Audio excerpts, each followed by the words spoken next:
Allahumma salli ala al-Mustafa Habibna Muhammad alaihi salam.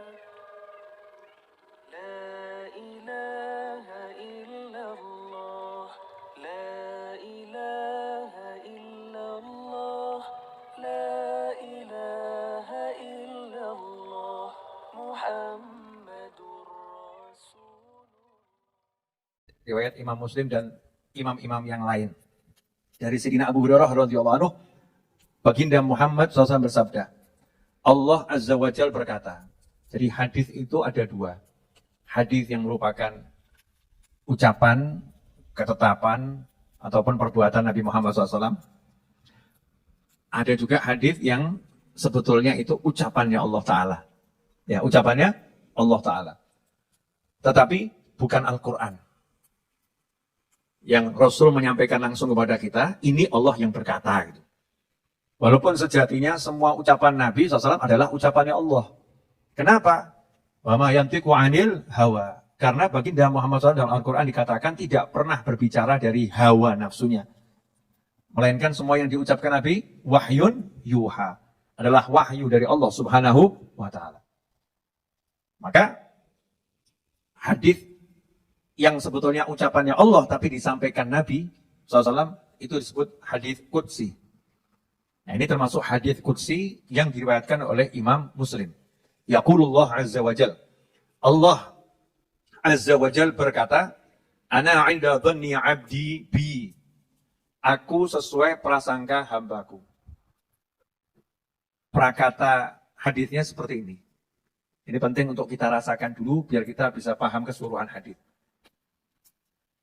Aku sesuai prasangka hambaku terhadap diriku, kata Allah. Nah, sekarang kita mau memprasangkai Allah apa? Ya sesuai kenyataannya saja. Kenyataannya Allah Maha mencintai, kenyataannya Allah Maha menyayangi, kenyataannya Allah Maha mengampuni, kenyataannya Allah Maha melindungi, kenyataannya Allah Maha memberi. Itu semua fakta, nyata. Maka kita prasangkai saja Allah seperti itu terhadap kita. Allah sayang sama saya. Allah pasti akan memberikan jalan kepada saya untuk mendapatkan ampunan. Allah pasti akan mengampuni saya. Allah pasti. Prasangkai Allah dengan baik dulu. Husnudzon. Jangan prasangkai Allah dengan buruk, negatif. Setiap ada yang nanya sama saya, itu saya jawab, responnya itu macam-macam. Dan saya itu paling gak suka. Kalau ada orang saya kasih tahu, ngeyel. Ngeyelnya model begini loh. Misal datang satu orang, Habib saya sakit, tolong didoakan. Saya jawab, kamu sehat. Mestinya jawabannya apa? Amin. Betul ya? Enggak, Bib. Saya ini sakit. Menurut Bib. Habib saya sakit, doakan. Kamu sehat. Mestinya jawabannya? Amin. Kiai saya sakit, tolong doakan. Jawabannya mestinya? Kalau kiainya bilang kamu sehat, jawabannya mestinya bilang apa? Amin. Kalau orangnya jawab bukan amin, tapi Kiai, Habib, saya ini sakit beneran. Ini maksudnya mau minta doa atau mau curhat? Curhat, ya. Dan dia sudah berpikir negatif. Bahwasanya dirinya ini gak akan sembuh. Penyakitnya susah disembuhkan. Jadi jawaban seorang Habib, Kiai, ulama, atau teman-teman yang mengatakan kamu sehat, dianggap ini omong kosong yang gak ada manfaatnya gitu loh. Ini namanya prasangka buruk kepada Allah Subhanahu wa Ta'ala. Wah ini banyak ini. Ada satu orang datang. Habib, saya ini punya masalah besar. Saya jawab, insya Allah enggak ada masalah. Ada, Bib, ada. Gimana semua lagi? Dijak mikir enak kok. Saya itu mau memperbaiki dulu pola pikir orang-orang yang berinteraksi dengan saya. Jangan pernah kamu berpola pikir bahwasannya kamu punya masalah. Kalau pola pikirnya gitu terus, berarti zonmu ya begitu. Prasangkamu saya dalam masalah. Ya nggak selesai-selesai. Ini kan pola pikirnya apa nih? Pola pikir negatif semua, nggak ada positifnya. Datang satu orang, Bib, doakan saya ini segera punya keturunan. Sudah 20 tahun saya menikah, belum punya keturunan. Kan gitu. Saya jawab, insya Allah kamu datang ke dokter yang satu itu, insya Allah kamu akan diberi keturunan sama Allah Ta'ala. Jawab, kalau urusan dokter saya udah keliling dunia. Nggak ada hasilnya. Tuh, kurang ajar toh. Mendahului kersani Gusti Allah. Betul kan ya? Mendahului insya Allah. Udah dibilang insya Allah, kok mendahului insya Allah. Berarti insya dia. Bukan insya Allah itu. Jika dia mau. Bukan jika Allah mau. Dia, saya udah keliling capek ke dokter. Insya Allah. Mestinya kan amin. Amin, amin, Beb. Insya Allah. Di mana alamat dokternya? Kan begitu. Membangun cara berpikir yang positif.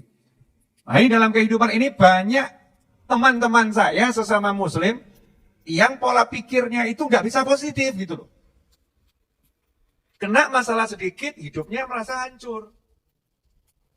Sedikit saja kena sesuatu, langsung loyo, merasa nggak mungkin bisa bangkit, nggak mungkin bisa. Ini kan pola pikir yang harus kita rubah. Contoh, Bib, saya pengangguran, pengen punya rumah. Saya jawab, ringan memang saya kok jawab kan ringan, nggak mau yang berat-berat. Punya kompor enggak? Punya, Bib. Punya wajan? Punya. Wajan itu bahasa Indonesianya apa? Alat penggorengan. Ya, cawan, ya bukan juga itu. Cawan wadah, bejana. Wajan juga ya? Iya, dari bahasa Jawa di Indonesia kan gitu. Kan asalnya Jawa wajan gitu kan? Wajan. Punya. Minyak punya enggak? Punya. Kira-kira uang 50.000 punya? Punya, Bib. Alhamdulillah. Ya sudah. Ke pasar, beli pisang, bawa pulang ke rumah, potong-potong, goreng, kelilingkan satu kota. Insya Allah nanti punya uang banyak. Jawab. Beb, kalau jual pisang goreng kapan sugih, Beb? Saya jawab, anak presiden aja jualan pisang. Dan ternyata ya menghasilkan duit, betul kan ya? Masa kamu sombong seperti itu?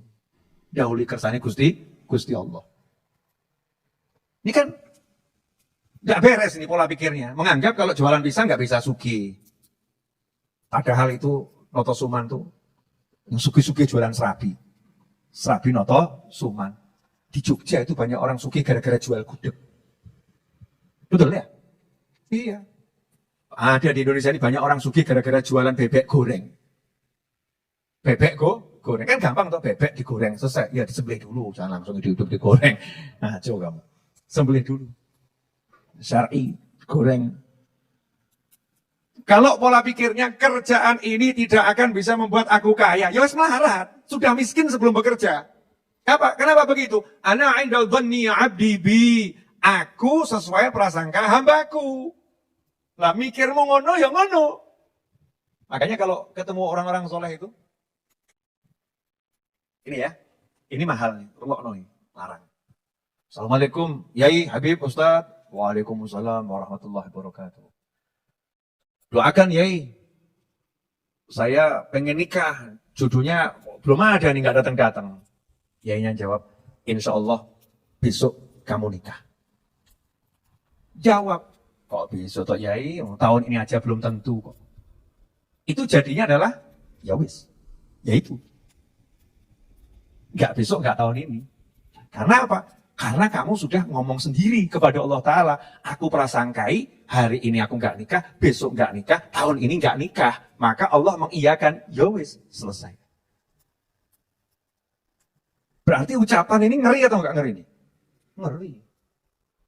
Makanya tanya sama teman-teman saya, sama relawan-relawan saya, sama santri-santri saya itu paling marah gitu ya. Kalau ada orang saya suruh bilang nggak bisa.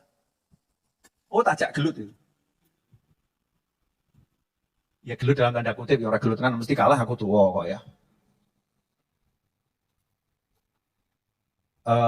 Kamu misal ya, beli tiket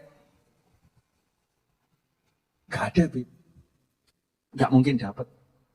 Yang model begini nih, oh langsung saya coret. Set, ya. Tidak layak jadi murid saya. Kenapa? Kakek mikir. Kebanyakan mikir. Kamu cari tiket. Bismillah, sami'na wa ta'na.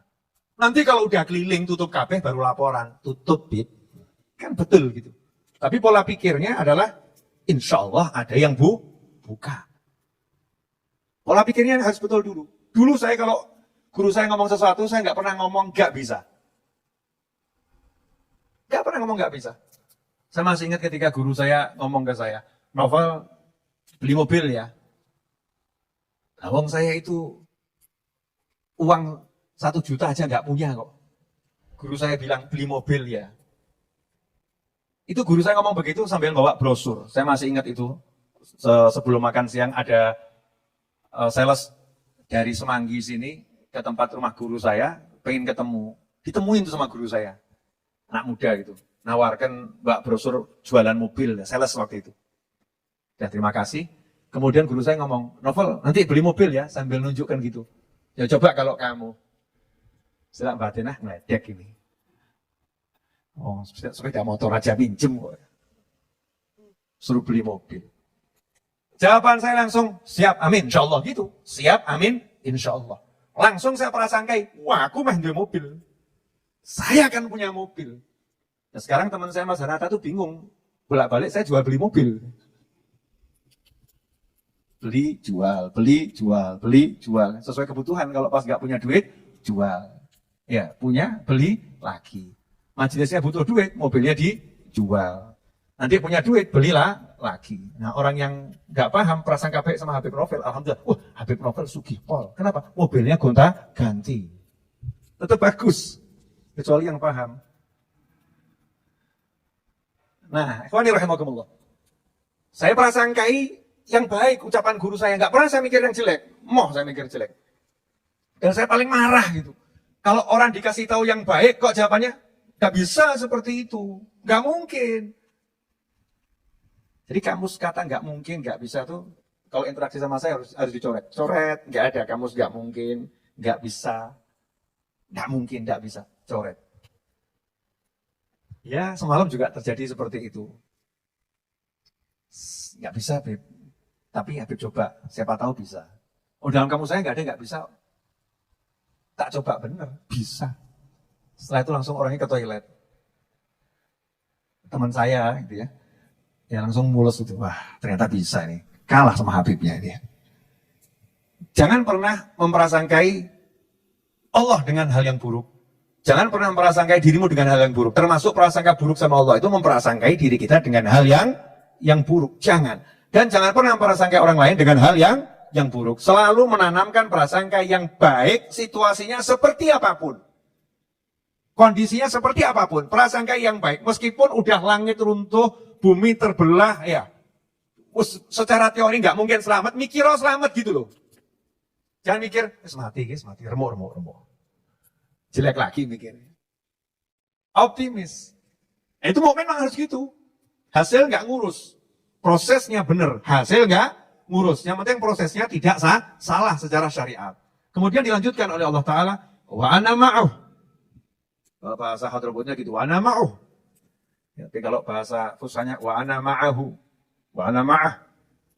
Dan aku bersamanya, hina yadhkuruni. Ketika dia mengingat dan menyebutku. Ini kalau dihayati betul, ambles loh bumi ini.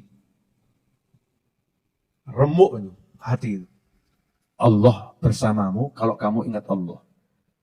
Makanya kalau ada orang sumpak-sumpak, ruwet-ruwet itu berarti dia nggak ingat sama Allah, mesti. Mumet aku, berarti Allah lagi nggak sama kamu itu. Kenapa Allah nggak sama kamu? Karena kamu nggak sama Allah. Kamu nggak bersama dengan Allah, maka Allah nggak bersama dengan kamu. Kamu nggak ingat sama Allah, maka Allah nggak ingat sama kamu. Kamu meninggalkan Allah, maka Allah meninggalkanmu. Kok bisa awakmu sumpek? Kok bisa kamu suntuk? Kok bisa? Lah, ya suntuk. Apa sebab suntukmu? Gak punya duit. Nah, berarti kamu lupa kalau yang bisa ngasih duit hanya Allah.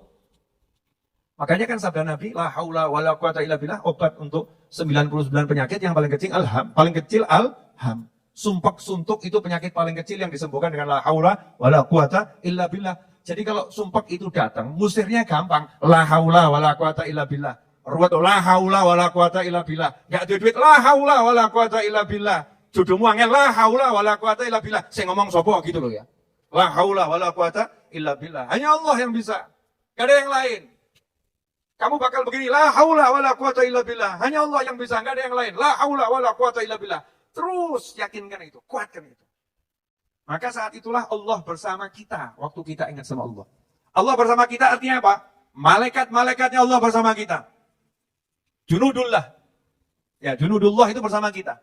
Bala tentaranya Allah bersama kita. Malaikat-malaikatnya Allah bersama kita. Malaikat akan mendoakan, sumpekmu hilang, sumpekmu hilang. Masya Allah. Kepala kita tiba-tiba dikasih berbagai macam ide. Lewat lintasan-lintasan, bisikan-bisikan positif dari malaikat. Begitu ruwet urusan rezeki, la haula wala quwata illa billah, la haula wala quwata illa billah. Mulailah Allah kirimkan, Allah bersamanya, maka Allah kirimkan bala tentaranya, malaikat pun mendampingi, malaikat memberikan segala macam ide. Berbuatlah ini, bekerjalah ini, lakukan ini. Nimbulkan optimis, gampang ki urusan duit beres. Bala tentara Allah bersama kita. Rahmatnya Allah, hati dibuat adem. Rahmatnya Allah turun. Allah kasih nur cahaya di hati kita. Gelapnya nyingkir. Tenang. Nah, kenapa bisa tenang? Bisa nggak ruwet, bisa nggak mumet? Karena Allah bersamanya. Allah bersamanya apa artinya? Di antaranya dikasih rahmat, dikasih sakinah, ya ketenangan hati, dikasih cahaya, sehingga bisa melihat dengan jelas. Dikasih malaikat yang mengelilingi, malaikat yang melindungi, malaikat yang menolong. Tenang. Seperti Nabi Ibrahim alaihissalam mau dilempar ke api Namrud. Nabi Ibrahim nggak pernah lupa mau dilempar ke api Namrud. Ya, malaikatnya yang sibuk, malaikatnya Allah sibuk. Satu demi satu malaikat itu berbondong-bondong datang. Sendiko dawuh, mau diperintah apa siap. Saya malaikat membawa angin. Saya mau kirim angin biar apinya padam. Nggak usah. Malaikat membawa hujan. Saya diperintah Allah untuk membantu kamu. Saya siap ngirim hujan ke sini biar padam apinya. Nggak usah. Makasih, nggak usah, makasih. Sampai pimpinannya semua malaikat. Malaikat Jibril alaihissalam turun tangan. Ini kan menarik sekali. Siapa ingat Allah, maka Allah bersamanya. Makanya kalau kamu lihat ada orang yang bersama Allah, kamu nggak usah pusing. Tenang, tenang. Urusannya pasti dibereskan sama Allah Subhanahu wa taala. Urusannya pasti diselesaikan oleh Allah Subhanahu wa taala. Tapi yo ewangono. Jangan kamu lihat ada orang soleh sakit, butuh biaya ke rumah sakit. Ya, duitmu banyak, terus kamu jawab, oh dia orang soleh, tenang-tenang, nanti kan dapat rezeki, tapi orang baik wangi. Beliau akan dapat rezeki, beliau akan diselesaikan masalahnya oleh Allah Ta'ala. Yang rugi kamu, kok nggak jadi bagian dari bala tentaranya Allah. Nggak jadi bagian dari yang digunakan oleh Allah Ta'ala untuk menolong hamba-hambanya, kan rugi kita. Tapi kalau kita dipakai sama Allah Ta'ala untuk menolong hamba-hambanya, berarti kita orang pilihannya Allah Subhanahu wa Ta'ala. Wa ana ma'ahu hina yadhkuruni in dzakarani fi nafsih, dzakartuhu fi nafsi.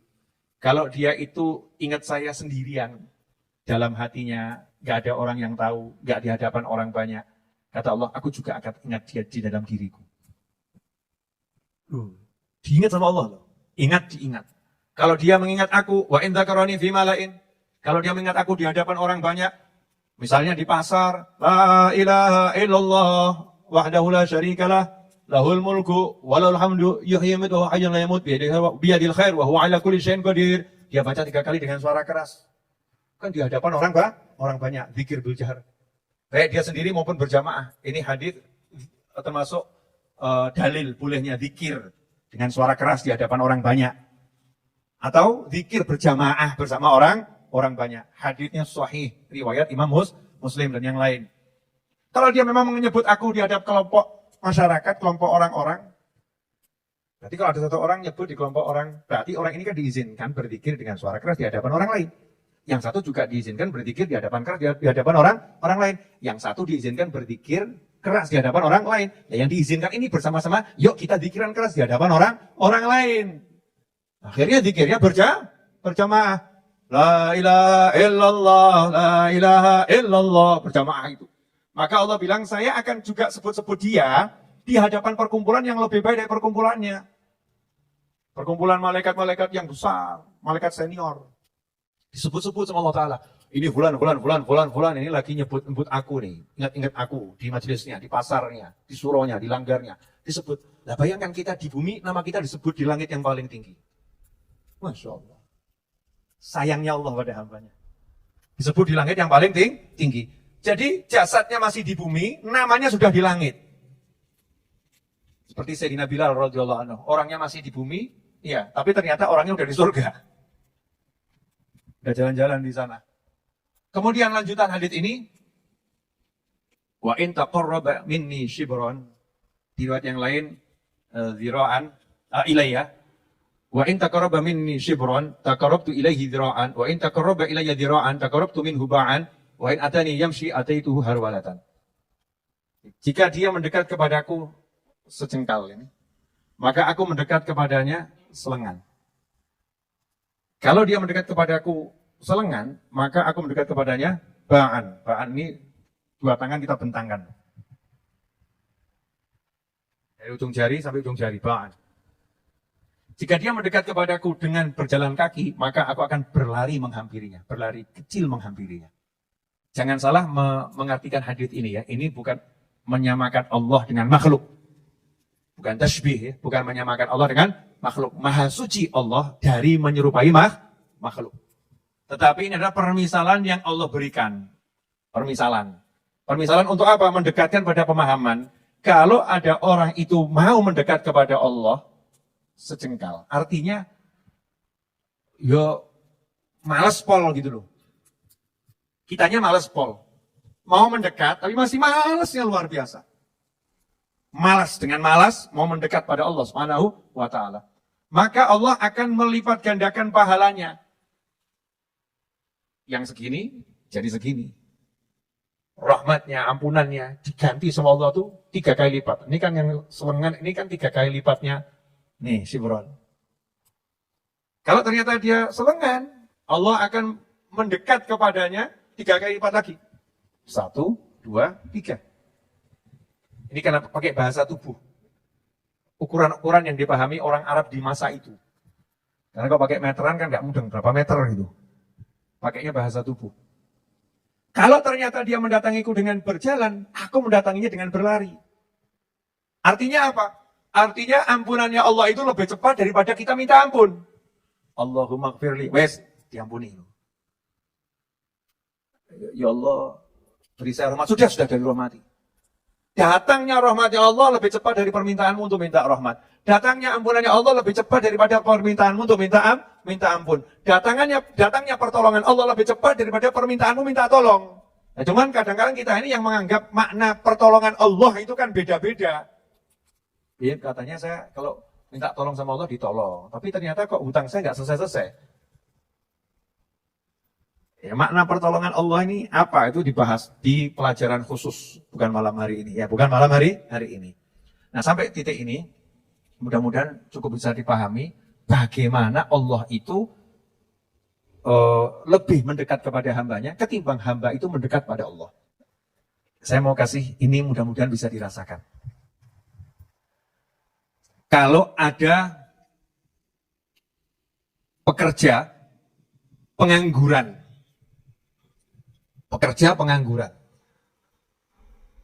terlilit hutang, dan terancam diceraikan oleh istrinya. Karena istrinya udah nggak kuat hidup dengan seorang suami yang nggak bisa memberi nafkah. Bukan nggak mau ya, tapi nggak bisa memberi nafkah. Terus pekerja tadi mendatangi orang yang terkaya di desanya. Atau di kampungnya atau di kotanya. Nunggu di depan pintu rumahnya, mengetuk pintu rumahnya, sampai ditemuin. Setelah ditemuin, kemudian dia merendahkan diri serendah-rendahnya dan mengatakan, tolong saya siap diangkat jadi apapun, mau bagian kosek-kosek WC siap, bagian bersihkan apapun siap, yang penting saya diberi gaji yang cukup untuk membiayai kehidupan anak istri saya, cukup untuk makan mereka, biar rumah tangga saya selamat, anak istri saya selamat, tolong saya mau nanya, kalau ada orang yang susah begitu, kemudian bersikap seperti itu, wajar atau nggak wajar? Wajar tuh ya? Namanya juga orang butuh. Kalau begitu kan wajar. Tapi kalau kondisinya dibalik, ada orang yang kaya raya, gak butuh duit, gak butuh apa-apa, dia yang punya semuanya, terus ngomong ke kita, tolong kamu datang ke rumah saya. Ya, tolong datang ke rumah saya. Kamu ketuk-ketuk saya. Kalau kamu berjalan ke rumah saya akan sambut kamu. Saya akan sambut kamu, saya akan muliakan kamu. Saya mau nanya, berarti orang kaya ini baik atau enggak baik? Sangat baik. Lantas bagaimana dengan Allah Subhanahu wa ta'ala terhadap kita semua? Yang mana kita ini fakir, butuh dengan ampunannya Allah ta'ala. Kita yang butuh dengan rahmatnya Allah ta'ala. Kita yang banyak salah dengan Allah ta'ala. Kita yang penuh dosa dengan Allah ta'ala. Tapi justru Allah yang manggil kita. Ayo minta ampun sama aku. Ayo minta sama aku. Ayo kesini kamu. Aku datangin kamu. Kesini, pintuku terbuka terus. Ayo minta sama aku. Ayo minta sama aku. Saya mau nanya. Maha baik atau enggak maha baik Allah itu? Maha baik. Makanya itu Allah paling marah kalau ada manusia yang menutup pintunya Allah. Dengan kalimat enggak mungkin kamu masuk surga, enggak mungkin kamu diampuni Allah, enggak mungkin kamu bisa masuk jannah, enggak mungkin kamu bisa jadi walinya, enggak mungkin kamu. Na'udzubillah min dzalik. Lawang Allahnya selalu mengatakan sebaliknya kok. Makanya saya ambil judul malam hari ini, ya. Aku mendatanginya, gitu kan ya. Jika dia berjalan, aku mendatanginya berlari, menghampirinya berlari. Untuk memberitahu bahwasannya Allah Ta'ala itu sangat mencintai kita semua.